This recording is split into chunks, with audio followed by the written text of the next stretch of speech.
Това е 24-ти номер, ще играем с него и вярвам, че ще е успешен за нас и за цялата кампания. Държа да се почерпите с белгийския шоколад, много добър. Аз лично го обожавам, да внимавам с него. Идеята беше да си поговорим малко в максимално неформална обстановка за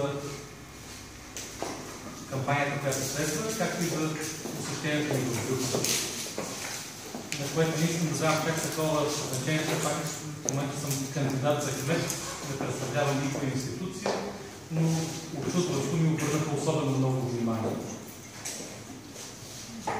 И аз съм изключително въодушевен. Такива възможности има, само да искаме да ги работим.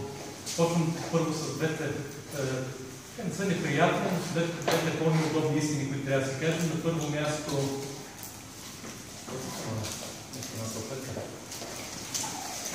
първо място Варна е абсолютно невидима. Варна е абсолютно невидима от Брюксел.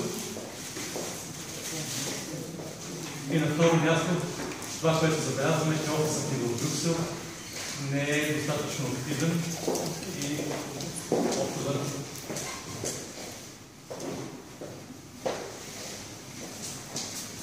не сме особено познати с това, което правим. Двата проекта в България, с които всички се хвалят, че са свършени в България, естествено с Софийското метро и пътния проект в Бургас.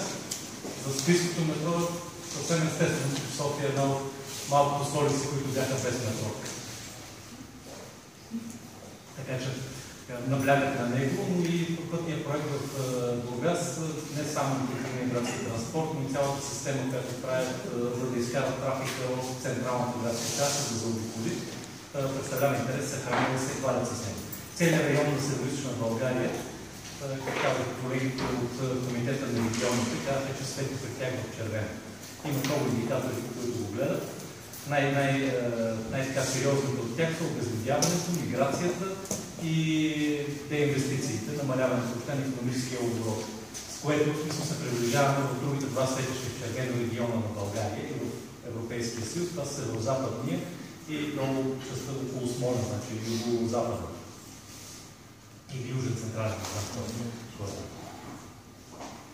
Разбира се, Варна има голям потенциал, за да се пребори не само Варна, но и целият регион, тъй като не е нормално и там ни посрещат с желанието да видят на няколко общини да работят на регионален принцип и да работят съвместно по големите и инфраструктурни и бизнес проекти.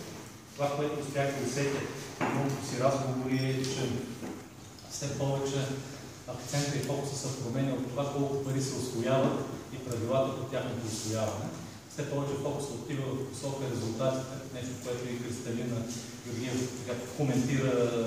започна да коментира, резултатите, добавената стойност, ефективността на инвестициите, които се правят. Така и двете големи програми, по които има да работим в този период, плана Юнкер и програма Хоризонт 2020 са насочени в тази посока да обединят работата на местните власти, на бизнеса и на образованието. Планът Юнкер заедно с възможностите, които дава Европейска инвестиционна банка, отварят огромни възможности за бизнеса пред Варна, стига да успеем да формулираме ясна стратегия, приоритети.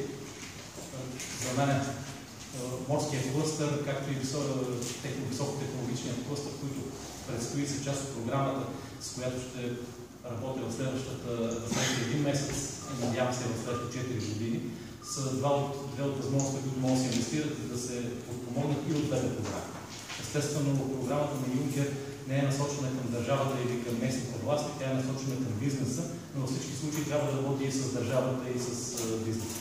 Там възможността за дългосрочно ефтин ресурс, който естествено трябва да бъде връщан. После там не говорим за безвъзмездно подпомагане. Но са възможности за подкрепа на бизнеса. Това, на което наблегнаха изключително много колегите и в Комитета по регионите, че трябва да използваме и Черноморската стратегия и Дунавската стратегия по механизма за трансгранично сътрудничество. За това призова и комисарят по регионална политика. Че все още не виждат достатъчно проекти от страна на Варна, освен съвсем доближените общини една срещу друга, към Руси, Дюрков и още няколко, които работят по този проект. Примерно, по същото по Дунавското спокойно могат да работят и Варна и Констанция, като два много близки, са втори по големина градове и икономически центрове. Варна вече не чак толкова, но надявам се да може да възстановим. Това е на две ноти, и тъй като все пак сме на неформален разговор, давайте, питайте, разказвайте и аз ще разказвам.